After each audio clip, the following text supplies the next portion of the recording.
લખપત તાલુકાના રામાણીયા ગામે પાણીનો કકળાટ। ઘણા સમયથી ગામમાં પીવા તેમજ પશુ માટે પાણીની તંગી થતા તંત્ર તેમજ અધિકારીઓ અને પદાધિકારીઓને લેખિત રજૂઆત કરવામાં આવી રહી છે। તંત્ર દ્વારા કોઈપણ પ્રકારે પાણીની વ્યવસ્થા ન થતા લોકો તેમજ પશુઓને હેરાન થવું પડે છે। લખપત તાલુકામાં ઉનાળાની શરૂઆત સાથે જ હર હંમેશ પાણીનો કકળાટ જોવા મળતો હોય છે, ત્યારે આ તાલુકાને તંત્ર દ્વારા પાણીનો કાયમી ઉકેલ લાવવો જોઈએ તેવી માંગ ઉઠી રહી છે। મારું નામ મુરજીભાઈ રબારી, ગામ રામાણીયા, તાલુકો લખપત।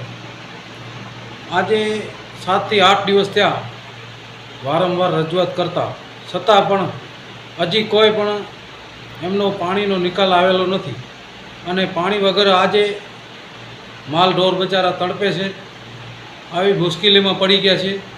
તો પાણીની કોઈ પણ રજૂઆત સાંભળતો નથી। મેં વારંવાર મામલેદાર સાહેબને રજૂઆત કરી, ટીડીઓ સાહેબને રજૂઆત કરી છે, કલેક્ટર સાહેબને કરી છે, કમિશનર સાહેબને કરી છે, બધી જગ્યાએ રજૂઆત કરી પણ હજી કોઈ એમનો નિકાલ આવ્યો નથી અને આ લોકો પુરવઠાવાળા જવાબ કાંઈ આપતા નથી, સારી રીતે કોઈ સંતોષકાર જવાબ નથી આપતા અને આ અમારા ફોન ઉપાડતા નથી।